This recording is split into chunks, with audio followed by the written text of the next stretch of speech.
सोचिए, एक ऐसा प्राचीन द्वीप जो इंसानी दखल से लगभग अछूता रहा है, अचानक एक ऐसे मेगा प्रोजेक्ट का केंद्र बन जाए जो उसकी पूरी तस्वीर ही बदल कर रख दे। आज के इस नए एक्सप्लेनर में हम बात कर रहे हैं ग्रेट निकोबार प्रोजेक्ट की। भारत के सबसे दक्षिणी छोर पर स्थित इस द्वीप पर एक ऐसे विकास की योजना बन रही है जिसके आर्थिक और ढांचागत पैमाने जितने विशाल हैं, इसके पारिस्थितिक यानी इकोलॉजिकल और मानवीय प्रभाव भी उतने ही गहरे हैं।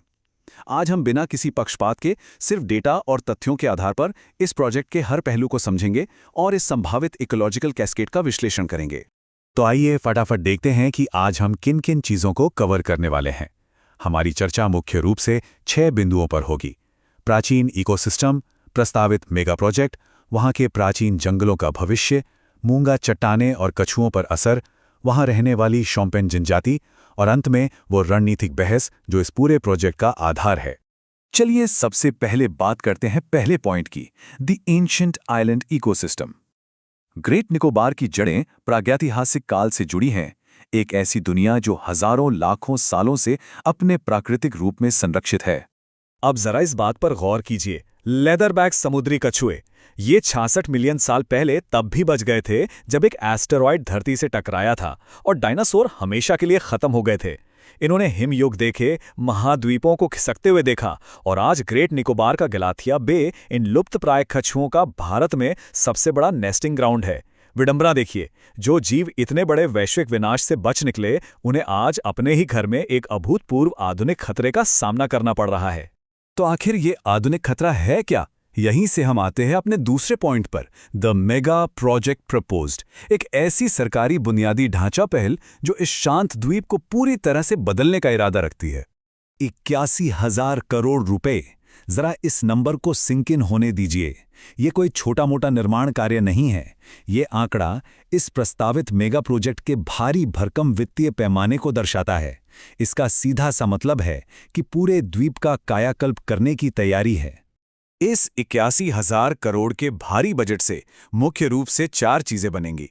एक इंटरनेशनल कंटेनर ट्रांसशिपमेंट टर्मिनल, एक डुअल यूज एयरपोर्ट जो मिलिट्री और सिविलियन दोनों के काम आएगा, एक 450 MVA का पावर प्लांट और एक बहुत बड़ी कमर्शियल टाउनशिप। और आपको बता दें, इस प्रोजेक्ट के पहले चरण को 2028 तक चालू करने का लक्ष्य भी रखा गया है। और बात सिर्फ बंदरगाह या एयरपोर्ट तक ही सीमित नहीं है। प्रोजेक्ट प्लान के दस्तावेजों में साफ साफ कैसीनो, रिजॉर्ट्स, एडवेंचर स्पोर्ट्स और एंटरटेनमेंट क्लस्टर्स का जिक्र किया गया है। 116 वर्ग किलोमीटर के इस विकास क्षेत्र में बड़े पैमाने पर ऐसी कमर्शियल गतिविधियां शामिल हैं जो इस प्राकृतिक अभयारण्य की पूरी तस्वीर ही बदल कर रख देंगी। इतनी बड़ी कमर्शियल टाउनशिप और एयरपोर्ट बनाने के लिए जाहिर है कि बहुत सारी जगह चाहिए। और यहीं से शुरू होता है हमारा तीसरा point, threat to ancient forests. इस द्वीप के प्राचीन जंगलों को एक बहुत बड़े खतरे का सामना करना पड़ रहा है। 1 करोड़ स्वतंत्र शोधकर्ताओं और विशेषज्ञों की गणना के अनुसार इस प्रोजेक्ट के लिए काटे जाने वाले पेड़ों की अधिकतम संख्या 1 करोड़ तक जा सकती है। ये सिर्फ एक नंबर नहीं है, इनमें से कई पेड़ 100 साल से भी ज्यादा पुराने हैं। ये वो अछूते उष्णकटिबंधीय जंगल हैं जो एक विशाल प्राकृतिक एयर कंडीशनर के रूप में काम करते हैं और हमारे पर्यावरण का संतुलन बनाए रखते हैं। अब यहाँ डेटा को देखने का नजरिया पूरी कहानी कैसे बदल देता है, ये ध्यान देने वाली बात है। सरकारी अनुमान कहता है कि करीब 7.11 लाख पेड़ कटेंगे, जिसे वो कुल अंडमान और निकोबार द्वीप समूह के क्षेत्रफल का सिर्फ 1.82% बताता है। सुनने में काफी छोटा लगता है ना? लेकिन वहीं स्वतंत्र शोधकर्ता पॉइंट आउट करते हैं कि अगर आप पूरे द्वीप समूह के बजाय सिर्फ ग्रेट निकोबार द्वीप के उस विशिष्ट इकोसिस्टम को देखें तो ये नुकसान उस द्वीप का 15% है और पेड़ों की गिनती 1 करोड़ तक पहुंच सकती है। घने जंगलों से निकलकर अगर हम तटों की तरफ चलें तो तस्वीर और भी चिंताजनक हो जाती है। हमारा चौथा पॉइंट है वैनिशिंग कोरल्स एंड टर्टल्स।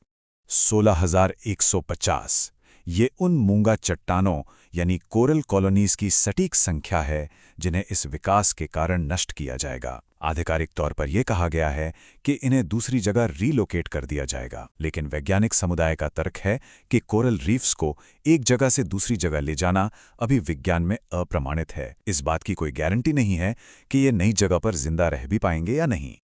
और जिस तरह से ये प्रशासनिक प्रक्रिया आगे बढ़ी है वो टाइमलाइन काफी दिलचस्प है। 2013 में इसे बायोस्फीयर रिजर्व घोषित किया गया। 2020 के नक्शों में यहां शानदार कोरल रीफ्स मौजूद थे, लेकिन फिर जनवरी 2021 में अचानक गैलाथिया बे अभयारण्य को डी-नोटिफाई कर दिया गया और नक्शों से कोरल हटा दिए गए। और तो और इतने बड़े प्रोजेक्ट का एनवायरमेंटल इम्पैक्ट असेसमेंट सिर्फ 6 दिनों के अंदर पूरा कर लिया गया। आलोचकों का मानना है कि इस अविश्वसनीय तेजी का इस्तेमाल दशकों पुराने इकोलॉजिकल प्रोटेक्शन को दरकिनार करने के लिए किया गया। अब तक हमने पेड़ों, मूंगों और जीवों की बात की है, लेकिन इस कहानी का एक बहुत बड़ा मानवीय पहलू भी है।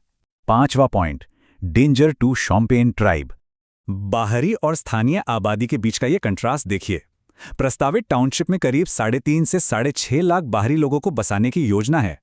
दूसरी तरफ 2011 की जनगणना के अनुसार बाहरी दुनिया के संपर्क में आए शोम्पेन जनजाति के सदस्यों की संख्या सिर्फ 29 थी। ये दुनिया की सबसे अलग-थलग जनजातियों में से एक है। इतने विशाल पैमाने पर बाहरी लोगों के आने से ये छोटी सी स्वदेशी आबादी पूरी तरह से दब सकती है और बाहरी बीमारियों से उनके लिए एक ऐसा खतरा पैदा हो सकता है जिससे लड़ने के लिए उनका इम्यून सिस्टम बिल्कुल तैयार नहीं है।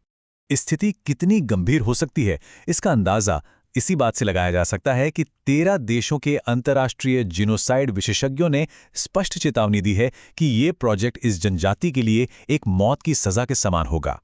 शोधकर्ताओं को डर है कि बाहरी दुनिया का ये संपर्क और जंगल कटने से उनके पारंपरिक भोजन के स्रोतों का खत्म होना इस पूरी जनजाति का वजूद ही मिटा सकता है। नियम तो ये कहते हैं कि वन अधिकार अधिनियम के तहत किसी भी ऐसे प्रोजेक्ट के लिए आदिवासी सहमति लेना अनिवार्य है। एक समिति भी बनाई गई थी, लेकिन आलोचकों का कहना है कि इस समिति में कानूनी रूप से जो आदिवासी सदस्य होने चाहिए थे वो थे ही नहीं। कमाल की बात तो ये है कि जिस स्थानीय ग्राम सभा ने इस प्रोजेक्ट को मंजूरी दी उसमें एक भी आदिवासी सदस्य शामिल नहीं था। आलोचकों के अनुसार इन्हीं खामियों का फायदा उठाकर स्वदेशी सहमति के बिना वन भूमि को डाइवर्ट कर दिया गया। इतने सारे पारिस्थितिक और मानवीय जोखिमों के बावजूद आखिर इस प्रोजेक्ट को इतनी जोर शोर से क्यों आगे बढ़ाया जा रहा है? यहीं हम आते हैं अपने आखिरी पॉइंट पर, द स्ट्रैटेजिक लोकेशन डिबेट। सारा खेल जियोपॉलिटिक्स का बताया जा रहा है। प्रोजेक्ट का समर्थन करने वालों का मुख्य तर्क मलक्का स्ट्रेट यानी मलक्का जल डमरू मध्य के इर्द गिर्द घूमता है। ये हिंद महासागर और दक्षिण चीन सागर के बीच एक बहुत ही संकरा और अहम रास्ता है। सोचिए, सालाना करीब 94,000 जहाज और दुनिया का 30% व्यापार यहीं से होकर गुजरता है। समर्थकों का मानना है कि ग्रेट निकोबार में मिलिट्री बेस बनाने से हम चीन के इस बेहद अहम ट्रेड रूट को कंट्रोल या चोक कर सकते हैं। लेकिन अगर हम ज्योग्राफी को थोड़ा ध्यान से देखें तो स्थिति थोड़ी पेचीदा हो जाती है।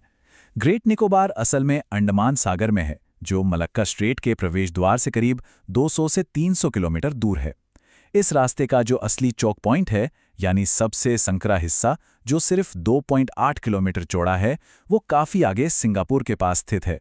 इसलिए आलोचकों का तर्क है कि इतनी दूर से इसे एक डायरेक्ट चौक पॉइंट मान लेना भौगोलिक रूप से पूरी तरह सटीक नहीं है।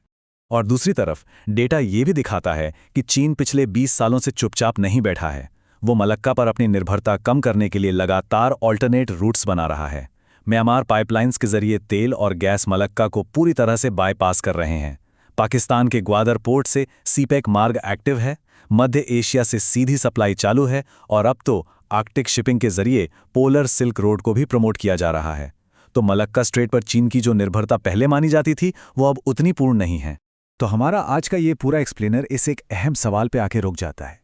बुनियादी ढांचा और रणनीतिक विकास की असली कीमत आखिर क्या है, जब इसके बदले में हमें प्राचीन इकोसिस्टम, 100 साल पुराने पेड़ों, नाजुक कोरल रीफ्स और बाहरी दुनिया से अनजान एक पूरी जनजाति को दांव पे लगाना पड़े?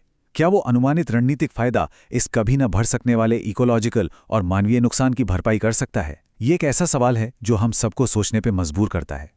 स्रोत सामग्री के इस डेटा ड्रिवन विश्लेषण में हमारे साथ जुड़ने के लिए आपका बहुत बहुत शुक्रिया।